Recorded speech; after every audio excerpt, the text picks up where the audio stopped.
धर्मनिरपेक्ष लोकतंत्रात्मक गणराज्य बनाने के लिए तथा उसके समस्त नागरिकों को सामाजिक आर्थिक और राजनीतिक न्याय विचार अभिव्यक्ति विश्वास धर्म और उपासना की स्वतंत्रता प्रतिष्ठा और अवसर की समता प्राप्त कराने के लिए तथा उन सब में व्यक्ति की गरिमा और राष्ट्र की एकता और अखंडता सुनिश्चित करने वाली बंधुता बढ़ाने के लिए दृढ़ संकल्प होकर अपनी इस संविधान सभा में आज तारीख 26 नवंबर 1949 ईस्वी को एतक द्वारा इस संविधान को अंगीकृत अधिनियमित और आत्मार्पित करते हैं। बहुत बहुत धन्यवाद। जय भीम नमो बुद्धाय। सब अपना स्थान ग्रहण करेंगे। देखिए, अगर ये संविधान की प्रस्तावना हर घर में पढ़ाई जाती तो आज हिंदू राष्ट्र की मांग न होती, क्योंकि इसमें लिखा है यह देश धर्मनिरपेक्ष देश है। यहाँ पर एक धर्म की जो है हुकूमत नहीं चल सकती। तो सभी बच्चे इस विरोध में खड़े हो जाते हैं कि यहाँ पर हिंदू राष्ट्र नहीं बन सकता। ये संविधान में लिखा है। महिलाओं की अगर मैं बात करूं, हम आपस में SC ST OBC पे प्रत्यारोपण करते हैं कि उनमें कमी है, OBC SC ST में प्रत्यारोपण करते हैं कि उनमें कमी है, पुरुष महिलाओं में कमी ढूंढते हैं और महिलाएं पुरुषों में कमी ढूंढते हैं। अपनों में कमी ढूंढना छोड़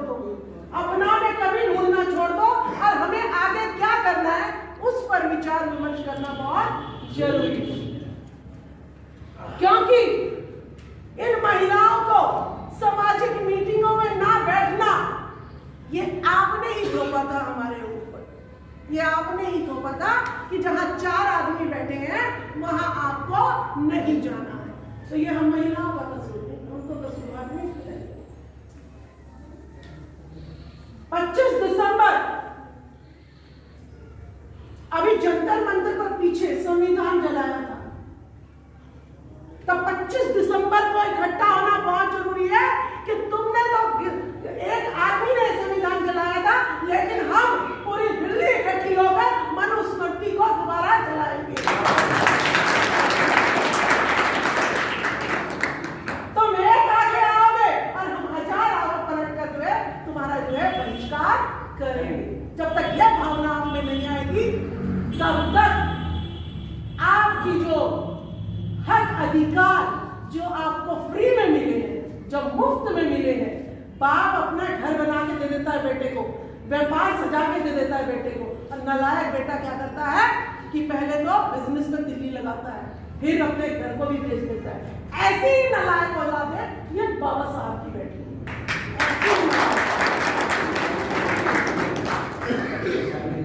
तो अगर आप लोगों ने आप अपने बच्चों के भी दुश्मन है, बच्चों के दुश्मन है हम, क्योंकि हमने तो ऐश लूट ली और अपनी बेटियों को क्यों पाल रहे हो? ताकि क्या वो दोबारा से देवदासी बन जाए? क्या दोबारा से उनको जो है स्तन टैक्स देना पड़े? भविष्य सोच के रखना कि आने वाली पीढ़ी को क्या देके जाओगे। तो इसीलिए 25 दिसंबर को आपको जरूर जंतर मंतर पहुंचना है, और जो सरकार ने जो टैक्स 90% जनता जो टैक्स कमाई करती है, ये का मेरा वर्ग, उसी से हम टैक्स देते हैं, उसी से सरकार चलती है। तो जब बस फ्री सेवा महिलाओं के लिए है, वो मंदिरों में जाने के लिए नहीं है, उस फ्री सेवा का इस्तेमाल करो और महिलाओं को जंतर मंतर, रामलीला मैदान, जहां भी बुलाया जाए वहां मुफ्त में जो है बसों में चाहिए ये आदत आप लोग डालो।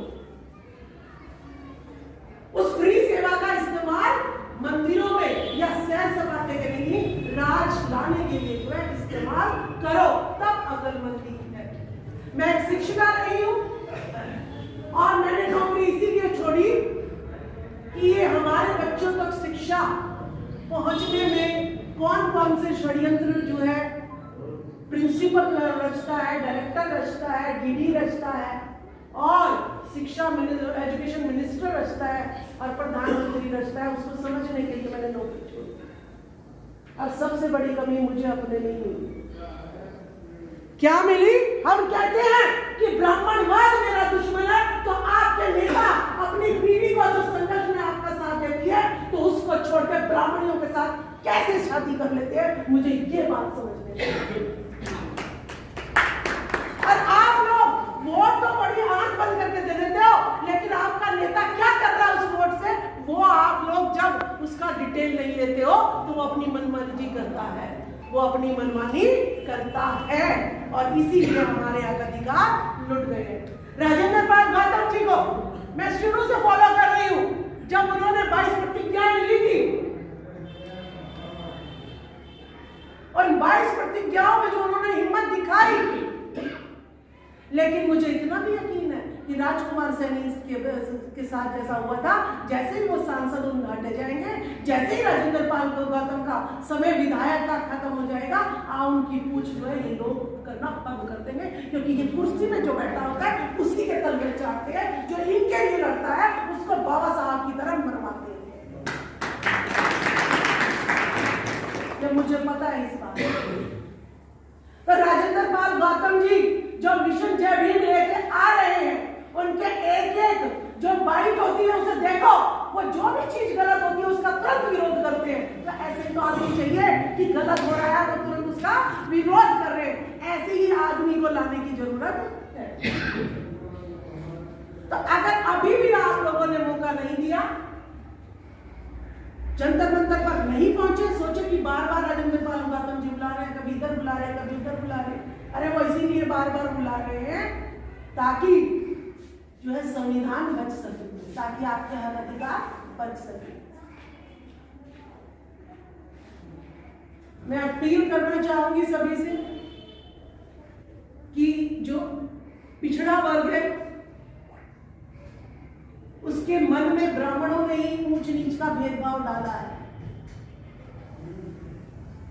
और बाबा साहब की औलादों, आपको तो इतिहास पता था, हमने तो इतिहास पढ़ा ही नहीं, हमसे तो छुपाया गया है, तो मेरा क्या कसूर? जिसने 2019 में जाना कि सावित्रीबाई फुले कौन, ज्योतिबाई फुले कौन, बाबा साहब कौन, काशीराम कौन, तो एक दूसरे पे उंगली उठाना बंद कर दो।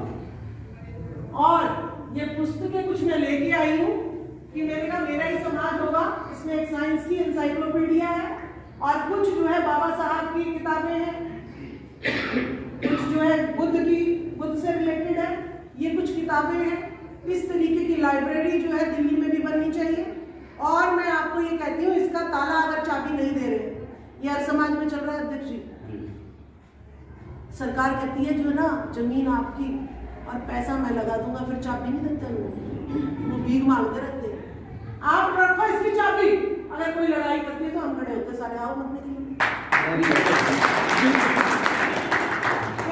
लाइब्रेरी खोलेंगे बच्चों के लिए और कहेंगे यहाँ पर जो है बच्चों के लिए कंप्यूटर भी रखेंगे, तो इसकी चाबी दो और रोज इसमें काम चलेगा। तो मैं ज्यादा समय नहीं लूंगी आप लोगों का। महिलाओं की चिंता मत छोड़ो, जो सोच लो आप, टेंशन मत लो। हर घर में टीवी है और महिला घर में ही है, और टीवी में सुबह से लेकर शाम तक इतने बाबा पाठ पढ़ाते हैं कि आप जो है इस मीटिंग से जब बाहर निकलते हैं तो अपनी बीवी को ये भी बताते कि मीटिंग में क्या बात हुई क्या नहीं हुई।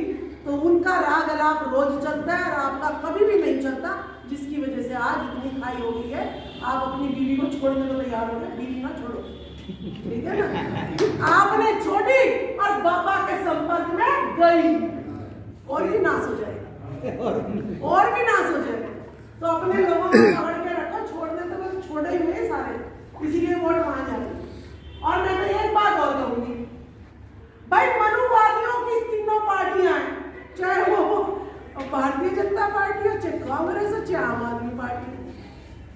घर में तो मैं जो उन्हीं की जा रही हूँ, हमारे ठोकर मारते हैं, फिर वो भला कहाँ से करेंगे। तो ये बात में जो विचारणीय है, इसको भी विचार कीजिएगा। बहुत बहुत धन्यवाद। 25 दिसंबर को हम सब पहुंचेंगे। आज बैठने, बोलने और चलने का अधिकार देकर, अपनी बेटा के मृत्यु के सहिए पर छोड़कर गोलमेज सम्मेलन, पुणे सम्मेलन में जाकर हम लोग को अधिकार देने वाले इस देश के ऐसे रत्नाकर, ऐसे शिल्पकार बाबा भीमराव अंबेडकर को मैं चरण नमन करता हूं। साथियों, समय के अभाव में संक्षेप में ही हम अपनी बात को आप लोग के समक्ष रख देना चाहते हैं। हम लोग बिहार से आते हैं और बिहार लेनिन जगदेव बाबू का एक नारा था कि 100 में 90 शोषित है, 100 में 90 शोषित है, शोषितों ने ललकारा है, और धन धरती और राजपाट पर 90 भाग हमारा है। साथियों, आज के प्रवेश में रानी के पेट से राजा पैदा नहीं होता है, बल्कि आपके वोट से राजा पैदा होता है। मेरी आबादी 90% है इस प्रांत में, इस देश में। इसके बावजूद भी हम लोग अपना अधिकार, और राजा किसको बनाते हैं तो कांग्रेस को, किसको बनाते हैं तो बीजेपी को। देश में अधिक दिन तक किसने रहा, और दोनों ही पार्टी एक सिक्के के दोनों पहलू है। इस बात को भी हम लोग को समझना होगा। एक सिक्के के दो पहलू है ये लोग। इसकी आबादी 10% है, लेकिन 1950 से लेकर आज तक वही शासन करते आ रहा है। चंद दिनों के लिए हम लोग को जरूर मिला, उसमें काम भी हुआ। 27% आरक्षण भी हम लोग लिए, और SC/ST सबको मिला। साथियों, मैं उस मुद्दे पर जाना चाहता हूं जहां ये लोग हम लोग को हिंदू बनाने की प्रथा ये लोग स्टार्ट कर दिए। ये धर्मनिरपेक्ष राष्ट्र है, यहां सभी धर्मों का समान आदर होता है। हमको बड़ा ताज्जुब होता है कि हमको क्यों बनाया जा रहा है हिंदू। हमको डायरेक्ट ब्राह्मण क्यों नहीं बना लिया जाता है पूरे 90% लोग को। झंझट ही खत्म क्या? हम हिंदू में बने, हमको पंडित बनने के लिए लड़ाई थे। हमको नहीं चाहिए आरक्षण, हमको आरक्षण नहीं चाहिए। हम पंडित हो जाए और तुम आ जाओ, इसमें दिक्कत क्या है? साथियों, हम उस बिहार के धरती से आए हैं जहां अपनी आंखों से हम लोग देखा कि एक दलित CM को मंदिर में घुसने नहीं दिया गया। नाम है जीतनराम मांझी, पूर्व CM। मंदिर में नहीं घुसने दिया जा रहा है, और तत्कालीन उदाहरण देश के president of India Draupadi Murmu साहब हैं।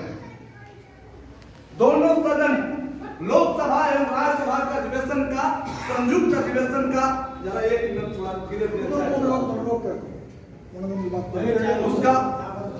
उसका सुप्रीमो होते हैं राष्ट्रपति। उनके अभिभाषण से स्टार्ट होता है सत्र। लेकिन बड़ा ताजुब के और बड़ी खेद के साथ इस बात को हम रखना चाहते हैं आप लोग के समझ कि जब नया ये संसद भवन का उद्घाटन हो रहा था तो अनपढ़ पंडितों को बुलाया गया। स्नान किया है कि नहीं किया है नहीं बता सकता, लेकिन ऐसे पंडितों को बुलाया गया। उसमें मांस खाता है कि मदिरा खाता है, वैसे पंडितों को बुलाया गया। लेकिन एक दलित महिला देश का सर्वोच्च सदन पर बैठी है, राष्ट्रपति, प्रेसिडेंट ऑफ इंडिया है, उससे बड़ा कोई पद नहीं होता है। देश के प्रथम नागरिक, केवल दलित होने के नाते उनको उसमें प्रवेश वर्जित किया गया। तब जाकर मेरा मन कौन उठा। इतना ही नहीं, अखिलेश यादव जब इस्तीफा देकर जा रहे थे, सरकार से हट गए थे, तो CM हाउस को धुलवाया गया। मैं जानना चाहता हूं, आज बड़ी उछल के कुछ हमारे जदवंशी भाई लोग कहते हैं कि हम कृष्ण के वंशज हैं। मैं जानना चाहता हूं इस समाज से कि आप कृष्ण के यदि वंशज होते तो CM हाउस धुलवाया नहीं चाहता। आप शूद्र हो, आप शूद्र हो। अपने आप को आप पहले श्रेणी तय कर लीजिए कि आप शूद्र हैं या भगवान कृष्ण के वंशज। यदि आप कृष्ण के वंशज होते तो यूपी में CM हाउस को धुलवाया नहीं जाता, जो देश की सबसे बड़ी जिसकी संख्या 403 है। इतना ही नहीं, मैं बधाई के पात्र स्वामी प्रसाद मौर्य साहब हैं, बधाई के पात्र आपका राजकुमार सैनी साहब हैं, हमारे बड़ी बहन सैनी साहिबा है, और मैं सबको धन्यवाद देता हूं जो इस हिंदुत्व के खिलाफ में लड़ाई अपना मुहिम आगे की। साथियों, हिंदू में अछूत पैदा होता है, जैनियों में जैन पैदा होता है, इस्लामों में इस्लाम पैदा होता है, सिखों में सिख पैदा होता है, ईसाइयों में ईसाई पैदा होता है, लेकिन हिंदू में मैं दावे के साथ करता हूं कि हिंदू में एक ब्राह्मण पैदा होता है तो दूसरा अछूत पैदा होता है। तो ऐसे धर्म को आग लगा देने की जरूरत है, ऐसे धर्म को आग लगाने की जरूरत है जिसमें अछूत पैदा होता हो। साथियों, बाबा साहेब का एक सपना था, जिसकी जितनी संख्या भारी उसकी उतनी हिस्सेदारी, जिसकी संख्या भारी उसकी उतनी हिस्सेदारी। लेकिन आज क्या हो रहा है, मैं फिर आप लोग को एक मिनट ध्यान आकृष्ट कराना चाहूंगा। जब पुणे समझौता हो रहा था, पुणे सम्मेलन, उसमें बाबा साहेब के बेटा मर गए थे। जैसा हम लोग को पढ़ने में आता है, अपने बेटा को चिंते के आग नहीं दिए, कफन नहीं दिए, और पत्नी को अपने समझाए कि हम तो चले जाएंगे, तुम आग दे देना, पड़ोसी से आग दिला देना। लेकिन आज हम वहां नहीं पहुंचेंगे जो जितने एमपी जीत कर आते हैं, मेंबर ऑफ पार्लियामेंट, बड़े भाई साहब, जितने एमपी जीत कर आते हैं, यदि हम वहां नहीं जाते तो करोड़ों करोड़ हमारे बहुजनों को वहां मृत्यु की सैया पर सजा के लिए सुला दिया जाए, और अपने बेटा को मृत्यु की सैया पर अम्बेडकर साहब ने चले गए पुणे सम्मेलन में। साथियों, आज हम लोग अस्तित्व की लड़ाई लड़ रहे हैं, बड़ा आरक्षण पर खुश होते हैं कि आरक्षण मिल गया। अरे सरकारी जब नौकरी ही नहीं रहेगी तो आरक्षण किस काम की? मैं जानना चाहता हूं आपसे, रेल बेच दिया, सेल बेच दिया, तेल बेच दिया, हवाई अड्डा बेच दिया, तो नौकरी किस खास करोगे आप? आपकी नौकरी, आरक्षण इधर दिया जा रहा है, उधर से आपको नौकरी खत्म किया जा रहा है। इतना ही नहीं, मूर्ति बनाने वाला लोग, हम लोग कहते हैं कि हम लोग बहुत बड़े ये हैं, जब तक मूर्ति बनाता है शिव का, उसको लाभ से मिलता है, मिट्टी को हाथ से मिलता है, बाल खजुला कर उस मिट्टी को भी बनाता है, और जैसे ही उस मूर्ति को बना देता है, फिर उसके बाद वो अछूत हो जाता है। ये जो देवी देवता का हम लोग मूर्ति देख रहे हैं, वो मूर्ति बनाने के बाद फिर क्या होता है, मूर्ति बनाने वाला आदमी अछूत हो जाता है। जुल्म की खेती में बगावत के किसान पैदा लेते हैं, जुल्म की खेती में बगावत के किसान पैदा होता है, और समय की मांग पर शमशान में भी इंसान पैदा होता है। साथियों, हम लोग को सजग रहने की जरूरत है। ये लोग लिख रहा है मनुस्मृति में, हमारे बहन साहिबा एक अच्छी बात बोली, ये लोग संविधान के खिलाफ में आवाज उठाता है, हम लोग घर घर से वहां पहुंचकर और मनुस्मृति को जलाने का काम करेंगे। पूजम विप्र सकल गुणहीना, पूजम विप्र सकल गुणहीना, अपूजन शूद्र वेद प्रवीणा। बार बार तुम मदिरा खा के आ रहे हो, तुम कुलदीप संगर हो जो उन्नाव में लड़की का रेप करते हो, और तुम पूजनीय है, और मैं पढ़ा लिखा यदि शूद्र हूं तो हम पूजने जोग नहीं है। ये कहता है उसकी मनुस्मृति, इसलिए उस मनुस्मृति को जलाने की जरूरत है। उसकी मनुस्मृति कहता है कि भोल गंवार शूद्र पशु नारी, ये सब कारण के अधिकारी, इसलिए उस मनुस्मृति को जलाने का काम करेंगे। इसके बाद आ जाइए, जब देश की बंटवारा हो रहा था, बड़ी रोचक बात है, इस पर जरा ध्यान फरमाइएगा मौर्य साहब। जब देश की बंटवारा हो रहा था तो एक भी देवी देवता उधर नहीं गए, पाकिस्तान में नहीं गए। कोई गए का? राम लक्ष्मण सीता अन्य देवी देवता गए? नहीं न गए। 33 करोड़ देवी देवता इधर आ गए, एक भी देवता नहीं गए। अब फिर भी हमारे बड़े भाई राजेंद्र जी ने एक बात कही कि आज हमको अपने लड़के से लड़ना पड़ता है, आज अपनी बीवी और पड़ोस से लड़ना पड़ता है। कारण कि वो गणेश जी के पूजा से हटेगी नहीं, और उसको डराया धमकाया जाता है कि तुम नहीं ये तुम करोगे तो तुम्हारे हस्बैंड को ये प्रकोप हो जाएगा, तुम्हारे हस्बैंड को वो हो जाएगा, तुम्हारे बाल बच्चा को ये हो जाएगा। देखे ना जी। और 1 साल 2 साल पहले जो कोरोना आया था हुजूर, हमारे बिहार में तो कोरोना माई के नाम से वो देवी देवता निकाल दिया गया। आप लोग देखे होइएगा टीवी पर चाहे मोबाइल पर, ये सब प्रकोप से नया नया देवी देवता ये लोग पैदा करता है। और एक चीज और रोचक बात, यदि मंदिर में भगवान मिलते, यदि मंदिर से ही नौकरी मिलती, यदि मंदिर से ही MP बनते, तो आदित्यनाथ जोगी गोरखपुर के मठ छोड़कर CM की कुर्सी नहीं धरता। यदि मठ से ही ये लोग बड़ा आदमी बन जाता तो ये लोग नहीं करता, मठ नहीं छोड़ता। आज मठ छोड़कर जानते हैं कि वहां कुछ नहीं मिलना है, आपको दिया जा रहा है घंटा बजाने को, और अपने ये लोग CM हाउस आ रहा है, CM बन रहा है। तब तो हमारे लोग को समझ जाना चाहिए, लेकिन नहीं समझेंगे। और बाबा साहेब के विचार पर हम लोग ज्यादा समय न लेते हुए, बाबा साहेब के विचार पर हम लोग अड़ी होकर एकदम निरंतर कार्य करते रहना है। और रहा बात फॉरवर्डों की 2 पार्टी, एक बड़े भाई थे MP से, मध्य प्रदेश से, बोल रहे थे, बहुत अच्छे बात बोले हैं, इस पर भी हम लोग को विचार करने की जरूरत है कि हम लोग विभक्त पार्टी में, दलगत पार्टी में और मिशन से जुड़े, काहे नहीं सबको साथ बनाया जाए, इस पर जरूर सोचिएगा। मैं गुजारिश करता हूं देश के तमाम फ्रंट और लीडर, फ्रंट चलाने वाले, नेतृत्व करने वाले नेताओं से, कि सब लोग मिलकर, जब मेरा विचारधारा मिल रहा है, राजेंद्र पाल गौतम साहब का मिल रहा है, सैनी साहिबा को मिल रहा है, राजकुमार सैनी साहब का मिल रहा है, अखिलेश यादव, स्वामी प्रसाद मौर्य, बहन मायावती और चंद्रशेखर रावण जी का मिल रहा है, तो कहीं नहीं हम लोग एक सूत्र में बनने का काम करें और 543 पर लड़ने का काम करें। क्या संख्या कम है, इस पर जरूर विचार करिए। लेकिन हम लोग क्या करते हैं, पारिवारिक एक प्राइवेट लिमिटेड कंपनी खोल लेते हैं, इसलिए हम लोग टूट जाते हैं। प्राइवेट लिमिटेड कंपनी खोल लेते हैं, इसलिए मेरे एक कंपनी को वो अपने में जोड़कर वो कोरम पूरा कर लेता है। साथियों, आज बिहार के हालात देखिए, हमारे ही पार्टी के, रामविलास की पार्टी को, अन्य छोटी छोटी पार्टी को ये अपने में समाई, उपेंद्र कुशवाहा की पार्टी को NDA भाजपा ने अपने में संगठन जोड़ लिया। कुछ तंज उतने लालच में 2-4 सीट में, अरे उतना तो मेरा संख्या है, हम तो इधर भी रहकर उतना कोरम पूरा कर लेंगे। 403 विधानसभा है यूपी में, काहे नहीं हम एक साथ मिल जाए, लेकिन नहीं मिलते हैं, कोई रोते हुए दरवाजा से चल जाता है। इस पर भी विचार करना है। यदि वो रोते हुए जाए तो समझिए कि 5 उंगली में 1 उंगली लेकर जा रहा है, तो 4 उंगली से मुट्ठी नहीं बंधेगी। इस पर भी विचार करने की जरूरत है।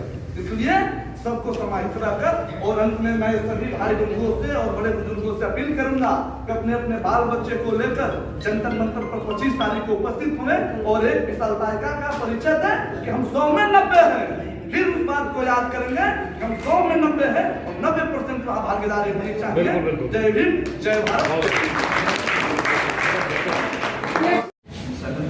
सभी महापुरुषों को नमन करते हुए आप सबों को नमो बुद्धाय, जय भीम।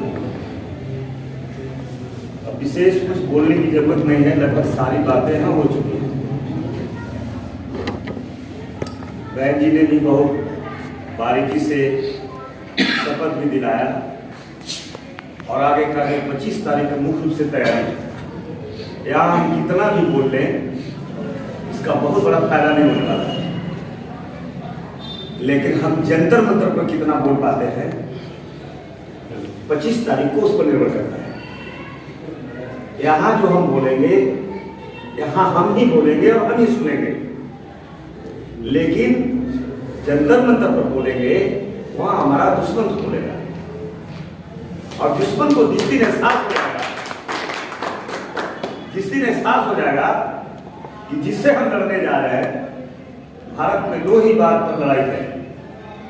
एक अभी हमारे सामने मनुवाद है, दूसरा अम्बेडकर बात है। तो 25 तारीख को आपका ताकत का फैसला होगा। आपको लगता होगा कि 25 तारीख को हमको रस्म के लिए जाना है, क्योंकि जंतर मंतर के जो भी कार्यक्रम होते हैं वो सिर्फ रस्म अदायगी होती है, और रस्म अदायगी इसलिए होती है जो कि व्यवस्था आपको अपने कब्जे में ले लेता है। जो करना चाहते हैं, जो कुछ कहना चाहते हैं, वो आवाजें तक नहीं निकल पाती। अगर निकलती भी है तो कोई सुनने वाला नहीं होता। व्यवस्था उसको हाईजैक कर देता है। इस सिस्टम के खिलाफ हम जा रहे हैं। तो हमें इतनी तादाद चाहिए, इतनी संख्या होनी चाहिए कि सरकार पंगु हो जाए, प्रशासन पंगु हो जाए और हमारे दुश्मन की छाती पर सांप लौटे कि इनके खिलाफ हम लड़ने में कभी कामयाब नहीं हो, उनका मनोबल गिर जाए हमारे कार्यक्रम को देखकर। इसलिए काम कर रहे हैं। कौन करे? ज्यादातर जितने लोग यहाँ पे कुछ बैठे हैं वो तो एक बार के लिए समझ रहे, लेकिन बड़े दुख और अफसोस के साथ कहना पड़ रहा है कि जो लोग उस धर्म को बढ़ाए, जो हमारी नारी शक्ति, महिला शक्ति बोलती है, वो महिला शक्ति अपने अपने घरों में सिर्फ खाने बनाने में उसी में मस्त है, यानी व्यस्त है। और मैं आज इस कार्यक्रम में हमने सोचा था, क्योंकि भाई साहब ने बोला था कि अगर महिलाएं आए तो बहुत अच्छी बात होगी, जो हमारे समाज को जगाने का सबसे बड़ा।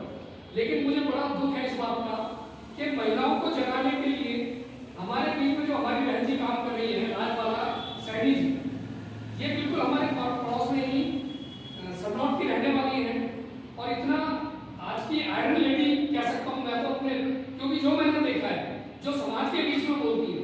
लेकिन मुझे दुख इस बात का है, दुख इस बात का है कि मेरे ही घर में मेरी पत्नी को जब मैंने कहा कि भाई चलो, तो मेरी पत्नी ने मुझे छोड़ने का तय कर लिया कि तुम्हें छोड़ दूंगी लेकिन घर नहीं छोड़ूंगी। तो इस बात से लेके मुझे बड़ा दुख है और बड़ा अफसोस है कि मैं जिसके लिए रात दिन कर रहा हूँ, जिस परिवार के लिए मैं रात दिन मर रहा हूँ, क्या इससे बहुत में भारत बनेगा? क्या मेरा समाज इसी तरीके से रहेगा?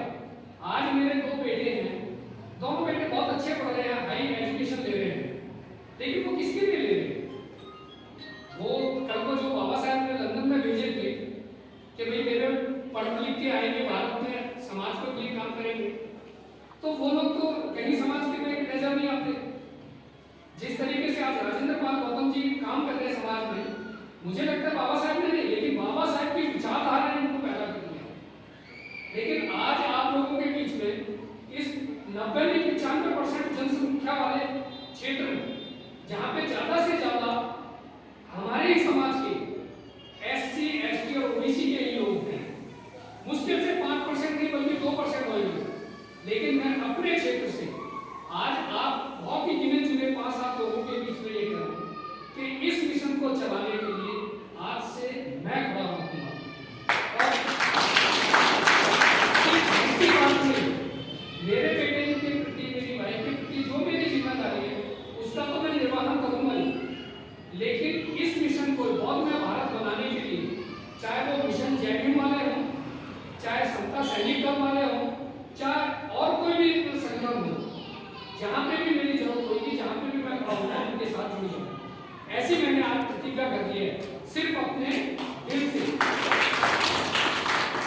तभी हमारा भारत बहुत में बनेगा और तभी हमारे हक और अधिकार मिलेंगे। तो उन्होंने कहा था कि हाथ पे रोटी रख के खाओ, पेट को बेच दो। तो वो विचारधारा मेरे अंदर आई, तो मेरे पास तो इतना बड़ा घर है 2-4 लाख रुपए का, तो मैं इकट्ठे हो जाए। ये पार्टी टूट के अलग अलग क्यों बन रही है? इसीलिए हम मार खा रहे हैं 1984 से। मार क्यों खा रहे हैं? एक जय भीम, भीम आर्मी, फलानी आर्मी, ढिकानी आर्मी, 17,000 आर्मी आ गई इसमें। अगर 17,000 आर्मी आ गई, भीम आर्मी आ गई, तो क्या है? हम सबसे बड़े पद पर तो बैठने को डिफेंस के, सेक्रेटरी डिफेंस, लेकिन रहने के लिए जगह नहीं मिली, और वो भी कब? जब वो इस देश के सबसे ज्यादा पढ़े लिखे, ठीक है नहीं? फिर भी उन्हें जगह मिली तो कहां? बड़ी मुश्किल से एक गद्दे से कमरे में, वो भी पारसियों की जो वो थी धर्मशाला, उसमें मिली। और उसमें मिलने के बाद बाबा साहब ने उसमें ही रहना मंजूर किया अपने आप को कि चलो मैं इसमें ही रह लेता हूं। और उसमें भी आधे में सामान गंदा भरा पड़ा था और आधे में उन्होंने अपना जैसे, हमारी पहचान ही अलग है। हम इस देश के शासक रहे, धोखे से गुलाम बना लिया। आज भी हमारी रगों में जो खून घूमता है, जो ब्लड घूमता है, वो शासक